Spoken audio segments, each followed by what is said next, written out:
नमस्कार दोस्तों, स्वागत है आपका दिनाक्षी शॉर्ट हैंड के यूट्यूब चैनल पर। मैं हूं दिनेश जेटली। आज की इस वीडियो में हम लोग इलाहाबाद हाई कोर्ट में जो स्टेनोग्राफर की वैकेंसीज आई हैं उसके बारे में बात करेंगे। आप जानते हैं कि मैं खुद भी इसी डिपार्टमेंट में काम करता हूं। लगभग 1-1.5 साल से मैं अपने गृह जनपद सहारनपुर डिस्ट्रिक्ट कोर्ट में पोस्टेड हूँ। 2022 में जो वैकेंसीज आई थी इलाहाबाद हाई कोर्ट की, उसमें मैं भर्ती हुआ था। तो डिपार्टमेंट के बारे में जो भी आपको जानकारी चाहिए हो, जॉब प्रोफाइल कैसी होती है स्टेनोग्राफर की, और भी जो भी चीज़ें आप पूछना चाहते हो वो आप कमेंट बॉक्स में पूछ सकते हैं। मैं एक डिटेल वीडियो में उसका अलग से आपको आंसर करने की कोशिश करूँगा। अभी इस वीडियो में हम इस रिक्रूटमेंट के बारे में, इसका सिलेक्शन प्रोसेस क्या रहता है, इसका रिटन एग्ज़ाम का सिलेबस क्या है, इसके बाद इसकी शॉर्ट हैंड किस तरह की बोली जाती है, और डिपार्टमेंट में शॉर्ट हैंड का कैसा काम होता है, टाइपिंग किस तरह की आती है, इसके बारे में बात करेंगे।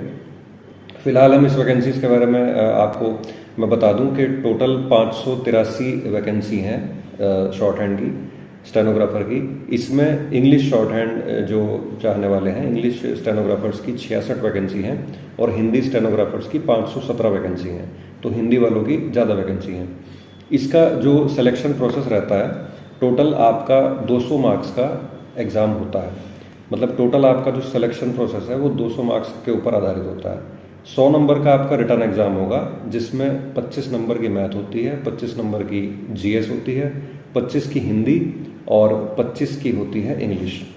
ठीक है, ये 4 सब्जेक्ट मिला के आपका रिटर्न एग्जाम लिया जाता है 100 नंबर का। फिर इस 100 नंबर में से जो बच्चे जो हैं वो शॉर्टलिस्ट किए जाते हैं नेक्स्ट फेज़ के लिए। नेक्स्ट फेज़ आपका होता है शॉर्ट हैंड और टाइपिंग।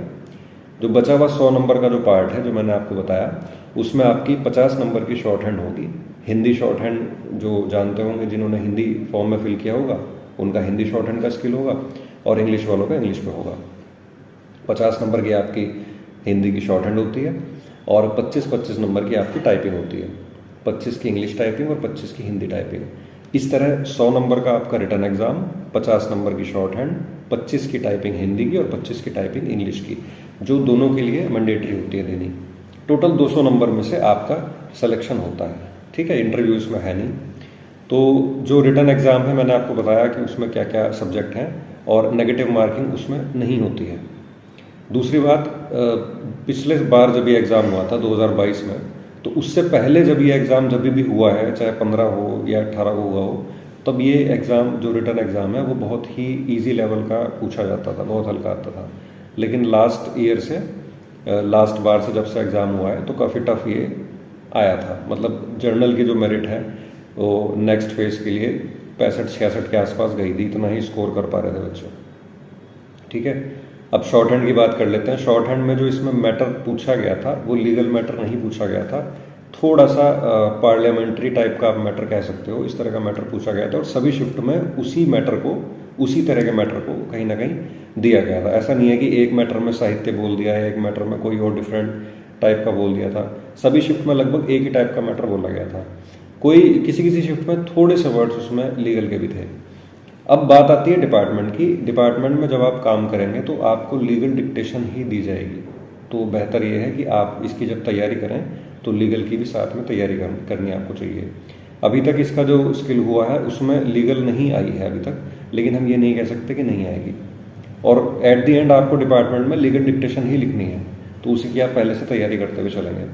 ये इसका टोटल हिसाब किताब होता है। 200 मार्क्स का मैंने आपको बता दिया। इसका जो सिलेक्शन प्रोसेस है, भर्ती होने की जो प्रक्रिया है वो बहुत तेज़ होती है। जैसे 4 अक्टूबर को इसके फॉर्म ओपन हो जाएंगे। नोटिफिकेशन मैं इसमें डाल दूंगा, आप देख लेना। 4 अक्टूबर से इसके फॉर्म भरने शुरू हो जाएंगे और 24 अक्टूबर इसकी लास्ट डेट है। तो आप मान के चलो कि दिसंबर के एंड तक इसका एग्ज़ाम हो जाना चाहिए। और अगले साल मई लास्ट तक, मई या जून एंड है, तब तक आपको ज्वाइनिंग दे दी जाएगी। काफ़ी फास्ट इसका प्रोसेस होता है। तो ये पूरा मैंने आपको मोटा मोटा बता दिया।